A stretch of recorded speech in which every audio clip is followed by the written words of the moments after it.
yang sangat jauh, kehidupan manusia mulai berubah. Awalnya, mereka hidup dalam kebaikan, namun perlahan semuanya bergeser. Patung-patung yang awalnya hanya simbol, akhirnya pun disembah. Disitulah awal kesesatan. Dan di tengah keadaan itu, Allah mengutus Nabi Nuh alaihissalam. Beliau adalah keturunan Nabi Idris. Dan dari keturunannya, kelak lahir Nabi Ibrahim. Nabi Nuh datang membawa kebenaran. Beliau berkata, "Wahai kaumku, sembahlah Allah." Namun yang beliau hadapi adalah penolakan. Hari demi hari, tahun demi tahun, beliau pun berdakwah. Bukan sebentar, bukan puluhan tahun, tapi ratusan tahun. Beliau mengajak di siang hari, di malam hari. Namun mereka pun menolak.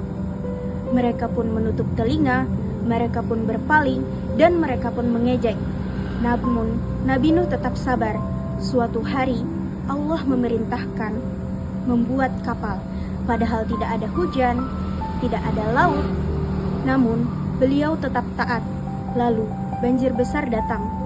Langit menurunkan air, bumi memancarkan air, dan kapal mulai bergerak. Namun di tengah itu, anaknya sendiri menolak untuk beriman, dan akhirnya tenggelam. Itulah luka terdalam yang harus diterima oleh Nabi Nuh alaihissalam. Dari Nabi Nuh kita belajar bahwa kesabaran dalam kebenaran tidak akan pernah sia-sia.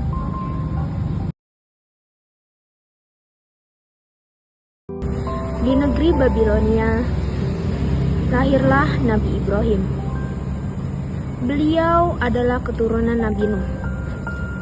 Dari beliau lahir Nabi Ismail dan Nabi Ishak.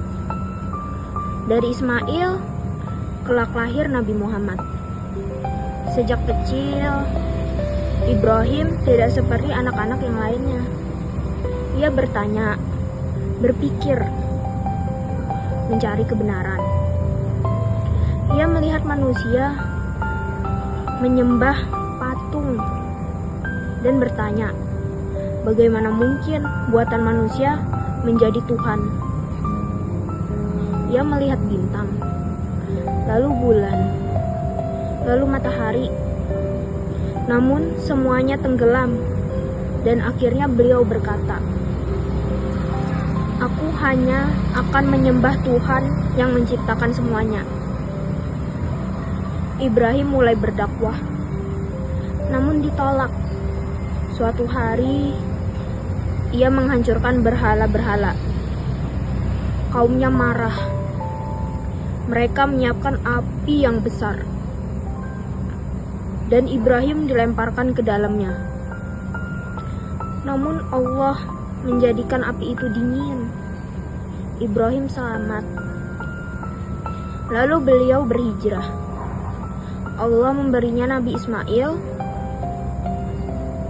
Namun datang ujian yang besar, menyembelih anaknya sendiri. Dan Ismail berkata, "Lakukanlah apa yang dicintakan Allah." Dan Allah mengganti Ismail dengan 9. Lalu Ibrahim dan Ismail membangun Ka'bah. Dari Nabi Ibrahim kita belajar bahwa iman membutuhkan keberanian, pengorbanan, dan ketaatan.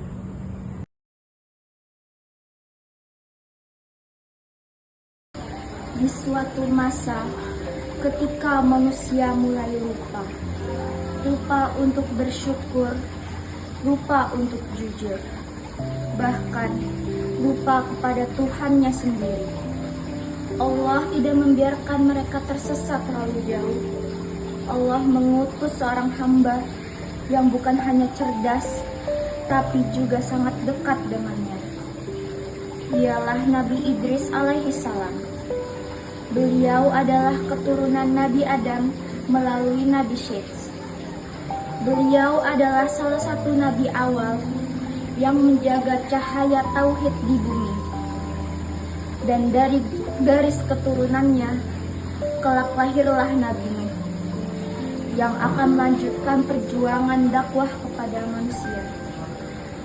Manusia saat itu hidup di dalam pilihan mereka sendiri. Ada yang tertawa dalam kesenangan, tapi hatinya kosong. Ada yang mengejar harta, tapi lupa mana yang benar dan mana yang salah.